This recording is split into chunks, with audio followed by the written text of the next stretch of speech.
அன்பு தமிழ் நெஞ்சங்களுக்கு ஆஸ்ட்ரோ தமிழ் ராஜாவின் அன்பான வணக்கங்கள். இன்றைய பதிவில் விதி கெடும் மதி வெல்லும் மகத்தான யோகம் சனிபவனுடைய பயிற்சியின் மூலமாக கன்னிராசி அஸ்த நட்சத்திரத்தில் பிறந்த உங்களுக்கு கிடைக்கப் போகும் யோக பலனை பற்றி இன்றைய பதிவில் பார்க்க போகிறோம். அடுத்த 2 வருடங்கள் 30 மாதங்கள் சனிபவனால் கிடைக்கப் போகும் யோகம் பலன் என்ன? பதிவு ஃபுல்லாக பாருங்கள். மேலும் நம்ம சேனலில் ஏற்கனவே 2025 வருடத்துடைய புத்தாண்டு பலன்கள் பதிவிட்டாச்சு. பார்க்காதவங்க சேனலில் போய் பாருங்கள், கண்டிப்பாக பயனுள்ளதாக இருக்கும். மறக்காம நம்ம சேனலை சப்ஸ்கிரைப் பண்ணி வச்சுக்கோங்க. கன்னிராசி அஸ்த நட்சத்திரத்தில் பிறந்த நண்பர்களே, கன்னிராசிக்கு அதிபதி புதன் பகவான் என்றால் அஸ்த நட்சத்திரத்துக்கு அதிபதி சந்திர பகவான். விதிக்கு காரகம் வைக்கக்கூடிய ஒரு கிரகம் அப்படின்னா அது சனி. உங்களுடைய கன்னிக்கு 6ஆம் இட கும்பத்தில் இருக்கக்கூடிய சனி பகவான் 2025 மார்ச் 29 அப்படியே பயிற்சி அடைஞ்சு மீனராசிக்கு போகிறார். உங்களுடைய கன்னிக்கு அது 7ஆம் வீடு.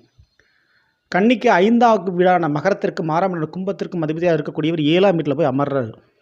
5க்குரியவன் 7ஓடு தொடர்பு ஏற்பட்டால் நிச்சயம் நினைத்த வாழ்க்கை துணையை கரம் பிடிப்பீர்கள். கல்யாணம் கைகூடி வரும், காதல் கைகூடி வரும், நினைத்த துணையை கரம் பிடிக்கக்கூடிய யோகம் உண்டு. 2வது, பிள்ளைகள் வழியில் எதிர்பார்த்த ஒரு நன்மை நடக்கும். பிள்ளைகளுடைய உதவி, அன்பு, ஆதரவு கிடைக்கும். பிரிந்த பிள்ளைகள் ஒன்று சேர்வதற்கு வாய்ப்புகள் உண்டு.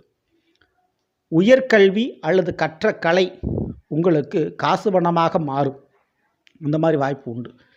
அதேபோல் சதி செய்து உங்களை சூழ்ச்சி பண்ணி வீழ்த்த நினைத்த உறவுகள், நண்பர்கள் அல்லது உங்கள் கூட வேலை பார்க்கக்கூடியவங்க அல்லது உங்களுடைய தொழில் போட்டியாக இருக்கக்கூடியவங்க, ஸோ இவர்களால் ஏற்பட்ட அந்த சூழ்ச்சியை முறியடித்து விதி கெட்டு உங்களுடைய மதி ஜெயிக்கக்கூடிய தருணம். ஸோ அந்த மாதிரி பல சூழ்ச்சியிலிருந்து தப்பிக்க போகிறீங்க. கோர்ட்டு கேஸ் வழக்கு பிரச்சனைகள்லேருந்து நீங்கள் விலகுவது தப்பிப்பது உறுதி. ஸோ இதுக்கு வாய்ப்புகள் உண்டு. மேலும் இதில் ஒரு நன்மையான விஷயம் என்னவென்றால் 6க்குரியவன் 7 அமர்ந்தால் நிச்சயம் வேலை ரீதியான ஒரு மாற்றம் அஸ்த நட்சத்திரத்தில் பிறந்த உங்களுக்கு ஏற்படும். வெளிநாடு யோகம், வேறு மாநிலத்துக்கு செல்லக்கூடிய பாக்கியம் அல்லது வேலையில் ஒரு மாற்றம் கண்டிப்பாக உண்டு. இதில் 2025 இன்னும் ரொம்ப நல்லதுன்னா உங்களுடைய ஜென்மத்தில் இருக்கக்கூடிய கேதுவான் உங்களுடைய ராசியை விட்டு விலகி விடுகிறார். மே மாதம் தடுப்பதற்கு கெடுப்பதற்கு கேது என்கிற ஒரு கிரகம் உங்களுடைய ராசியில் இல்லாமல் போவது ரொம்ப ரொம்ப உங்களுக்கு நல்லது. ஸோ 2.5 வருடம் சனி பகவான் உங்களுடைய எதிர்கால வாழ்க்கைக்கு தேவையான வாழ்க்கை துணை, குழந்தை பாக்கியம், சொத்துக்கள், வேலையில் மாற்றம், இந்த 4 விஷயத்தை அஸ்திவாரம் போட்டு அசைக்க முடியாத மாதிரி ஒரு நற்பலனை ஏற்படுத்தி கொடுத்துட்றாரு அடுத்த 30 மாதங்களில். ஸோ இப்போது சனிவானுக்கு பார்வைகள் உண்டு. சனிக்கு 3, 7, 10 பார்வைகள் உண்டு. 3ஆம் பார்வையாக ரிஷபராசியை பார்க்குறாரு. உங்களுடைய கண்ணிக்கு அது 9ஆம் வீடு. தந்தை வழி உறவுகள், மேல் அதிகாரிகள், உங்களோட பதவி உயர்வில் இருக்கக்கூடியவங்க, அவங்களால் ஏதாவது ஒரு பிரச்சனை இருந்தால் அந்த பிரச்சனை இல்லாமல் போகும். 7ஆம் பார்வை உங்களுடைய ராசியை பார்க்குறாரு. வாக்குறுதி, வார்த்தைகளில் கவனம் தேவை. மறைமுகமான வேலை தொழிலில் ஈடுபட்டுக்கிறீங்கன்னா அதில் கூடுதல் கவனத்தோடு நீங்கள் இருந்துக்கணும். உடல் ரீதியாக கொஞ்சம் அக்கறை கவனம் தேவை தான். 10ஆம் பார்வையாக தனுசு ராசியை பார்க்குறாரு. உங்களுடைய கன்னிக்கு அது 4ஆம் வீடு. வண்டி வாகனம் ஓட்டுறது, இயக்கிறதுல கவனம் தேவை. வீடு மனை யோகங்கள் உண்டு. கடன் பெற்றால் சொத்துக்கள் வாங்கக்கூடிய யோகங்கள் உண்டு.